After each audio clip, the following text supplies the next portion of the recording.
Assalamualaikum warahmatullahi wabarakatuh. Bismillahirrahmanirrahim. Alhamdulillahirabbil alamin. Amma ba'du. Alhamdulillah, berjumpa lagi dengan saya Muhammad Suhal Al-Hitami yang selalu menyampaikan kisah singkat tentang para nabi dan rasul untuk memberikan dan menambah wawasan pengetahuan kepada saudara-saudara kita yang berada di alam dunia ini, agar mereka tidak buta tentang sejarah para nabi dan rasul. Ini sampai kepada kisah singkat tentang perjalanan Nabi Yakub alaihissalam. Siapakah Nabi Yakub alaihissalam?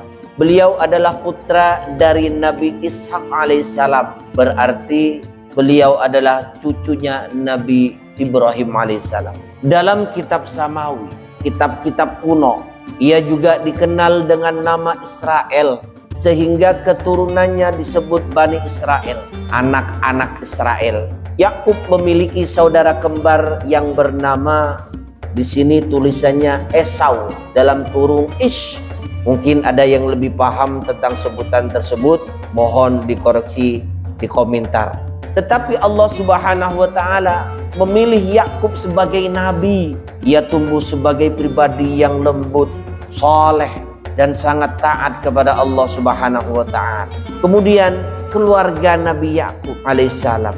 Nabi Yakub menikah dengan dua perempuan, yaitu yang pertama namanya di sini Leah dan Rahil, dalam kurung Rahel. Dari kedua istrinya inilah beliau memiliki 12 anak laki-laki yang kelak menjadi nenek moyang dari 12 suku besar Bani Israel. Di antara anak-anaknya yang paling terkenal adalah Nabi Yusuf alaihissalam. Beliau dikenal karena kisahnya yang penuh ujian dan menjadi pemimpin di Mesir. Kemudian yang kedua, Bunyamin, adik kandungnya Yusuf. Bukan Benyamin. Mungkin Benyamin itu mengambil nama daripada adiknya Nabi Yusuf. Benyamin, artis Betawi yang legendaris. Ujian berat, kehilangan Yusuf. Saudaraku seiman seagama, Nabi Yakub itu diuji yang begitu beratnya oleh Allah Subhanahu wa taala. Apa ujian Nabi Yakub tersebut? Kehilangan anaknya yang bernama Nabi Yusuf alaihissalam. Bagian paling terkenal dalam kisah Nabi Yakub adalah ujian beratnya ketika kehilangan putranya tercinta, yakni Nabi Yusuf alaihissalam. Kakak-kakaknya Yusuf yang iri hati karena kasih sayang ayah mereka yang lebih kepada Nabi Yusuf alaihissalam. Ini adalah gambaran juga di zaman sekarang. Jadi orang tua terkadang membedakan kasih sayangnya terhadap kakaknya atau terhadap adiknya. Karena perbedaan kasih sayang orang tua itulah akan terjadi sesuatu yang tidak diinginkan di zaman sekarang. Ternyata ini sudah terjadi pada zamannya Nabi Yakub alaihissalam. Jadi Nabi Yakub alaihissalam itu memberikan kasih sayang yang beda kepada Nabi Yusuf alaihissalam. Kenapa? Mungkin ini sudah ketentuan yang ditentukan oleh Allah Subhanahu wa taala.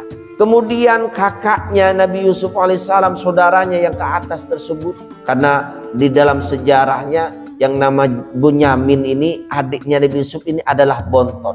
Berarti 10 saudara ke atas merencanakan kejahatan. Mereka membuang Yusuf ke dalam sumur dan mengatakan kepada Yakub bahwa Yusuf telah dimangsa oleh serigala. Jadi Yusuf itu dibuang ke dalam sumur oleh saudaranya, kakak-kakaknya. Nah, namanya Bunyamin ini adiknya diam karena Bunyamin ini masih kecil dan tidak tahu apa-apa. Nah, setelah saudaranya ini membuang Yusuf ke dalam sumur, kemudian pulang ke rumahnya dan mengatakan kepada ayahnya Yakub bahwa Yusuf ini diterkam oleh serigala. Bagaimana alasan mereka terhadap Yakub, seorang ayahnya? Mendengar berita itu, Yakub yang sangat sedih namun dengan penuh kesabaran ia berkata, kembali lagi, nabi itu semuanya tingkat kesabarannya itu luar biasa. Beda dengan manusia zaman sekarang. Kalau zaman sekarang ada yang mengatakan sabar itu ada batasnya. Tidak. Nabi itu tidak pernah membatasi kesabaran. Kalau Nabi itu membatasi kesabarannya, mereka tidak akan mempunyai yang namanya kaum, tidak akan mempunyai yang namanya umat. mereka akan selalu berdoa mohon kepada Allah Subhanahu wa taala agar umatnya semua dibinasakan. Kalau Nabi membatasi yang namanya kesabaran. Kemudian Nabi Yakub berkata, maka kesabaran yang baik itulah kesabaranku. Jadi Nabi Yakub itu mengatakan, sabaran yang baik itu adalah kesabaranku, dan Allah sajalah yang dimohon pertolongannya terhadap apa yang kamu ceritakan. Jadi Nabi Yakub itu sudah pasrah karena tidak mengetahui yang sebenarnya apa yang telah terjadi terhadap anaknya yang bernama Yusuf. Karena laporan dari kakak-kakaknya bahwa Yusuf diterkam serigala, tapi Nabi Yakub tetap minta pertolongan kepada Allah Subhanahu wa taala terhadap yang diceritakan oleh saudara-saudaranya tersebut. Karena kesedihan yang sangat mendalam yang dialami oleh Nabi Yakub alaihissalam. Kemudian Nabi Yakub selalu menangis dan menangis. Akhirnya apa yang terjadi? Karena lamanya menangis yang terjadi sampai matanya Nabi Yakub ini mengalami yang namanya kebutaan. Karena lamanya menangis sampai buta itu Nabi Yakub merasa sedih kehilangan Nabi Yusuf, putra kesayangannya. Akhirnya dengan kesabarannya dan minta pertolongan kepada Allah Subhanahu wa taala, dipertemukan kembali oleh Allah Subhanahu wa taala. Bertahun-tahun kemudian takdir Allah mempertemukan kembali Yakub dengan Yusuf yang kini telah menjadi penguasa Mesir. Ketika kabar bahagia itu datang, Yakub bergegas ke Mesir bersama seluruh keluarganya. Bergegas datang itu yang namanya Yakub bersama keluarganya, mendengar kabar bahwa Yusuf menjadi penguasa di daerah Mesir sana. Yusuf kemudian mengusap wajah ayahnya dengan baju gamisnya, dan dengan izin Allah Subhanahu wa taala sembuh dari kebutaan. Begitu luar biasa dan hebatnya Nabi Yusuf alaihissalam yang diberikan oleh Allah Subhanahu wa taala. Seorang ayah yang buta diusap dengan gamisnya oleh Nabi Yusuf alaihissalam atas izin Allah. Kemudian kebutaan ayahnya itu disembuhkan oleh Allah Subhanahu wa taala. Inilah kisah singkat tentang Nabi Yakub alaihissalam bersama putranya Nabi Yusuf alaihissalam.